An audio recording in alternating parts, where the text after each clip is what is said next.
Welcome in, and thanks for joining us for the WHHI Daily News, where we strive to bring you more Lowcountry news more often. I'm Bob Stevens. Couple of themes in today's headlines: Lowcountry, crime, and housing. We'll begin there. Beaufort Memorial Hospital is dipping its toe into creating affordable housing for its employees, renting one home from Beaufort County that it will turn around and rent to one employee. CEO Russell Baxley says Beaufort's rising housing costs are the biggest deterrent for potential new employees.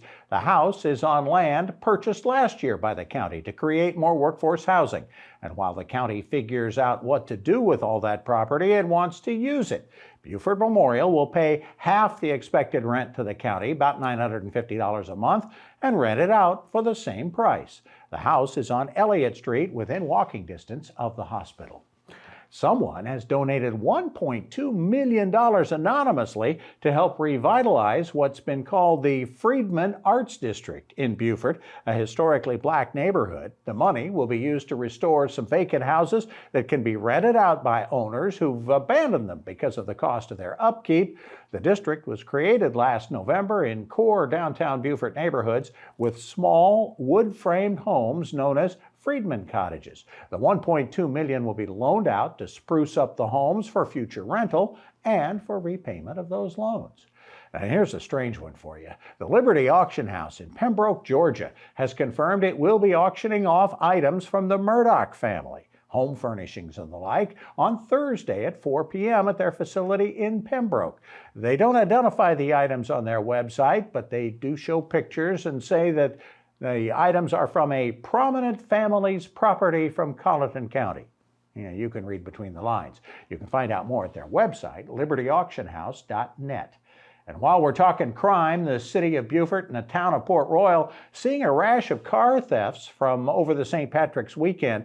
One brand of cars overwhelmingly the target, Kias, in large part because of social media videos showing how Kias can be stolen without a key. The police departments in those two locales, and likely everywhere else, urging folks to keep their cars locked and report suspicious activity to law enforcement.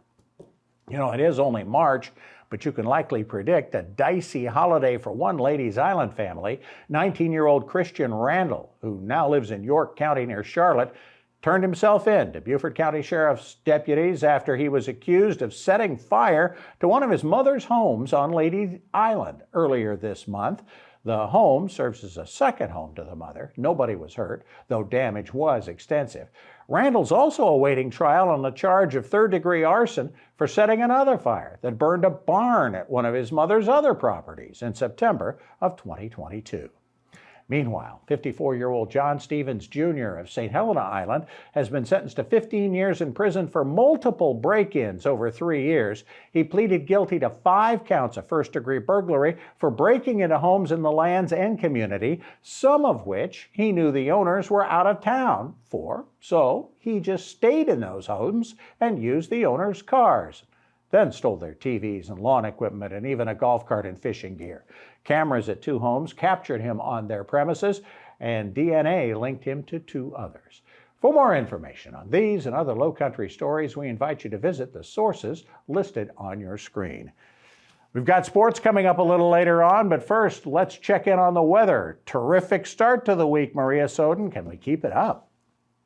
Thanks, Bob. Yep, so taking a look ahead, it does look like we're going to get a break from all the rain we've been having this week, and we're going to start the week off with some cooler temperatures, but thankfully it looks like the weather's going to get warmer as the week progresses. Taking a look at Tuesday, it's going to be partly cloudy with Hilton having a high of 60, a low of 44, Bluffton's going to have a high of 63, a low of 39, and Beaufort's going to have a high of 63 and a low of 41. The sunrise for Tuesday is going to be at 7:26 and sunset's going to be at 7:35. Taking a look at the beach tides, high tide's going to be at 9:59 a.m. and low tide's going to be at 4:56 p.m. Taking a look into the rest of the week, it is going to get warmer from Wednesday on. Wednesday's going to be cloudy with the highs getting into the 70s and lows in the 50s. Come Thursday, it's going to be sunny with highs in the upper 70s and lows in the 60s and 50s. And then come Friday, it's going to be sunny with the highs getting back up into the 80s and lows in the 60s. That's it for today. Let's head it back to the desk. Thanks, Maria. When we come back, we'll get an update on weekend sports in the Lowcountry. We will also take a look back at Wingfest. Still a lot of stuff to get out of your fingers from that. Coming up next, we'll talk about the holy season ahead. Stay with us.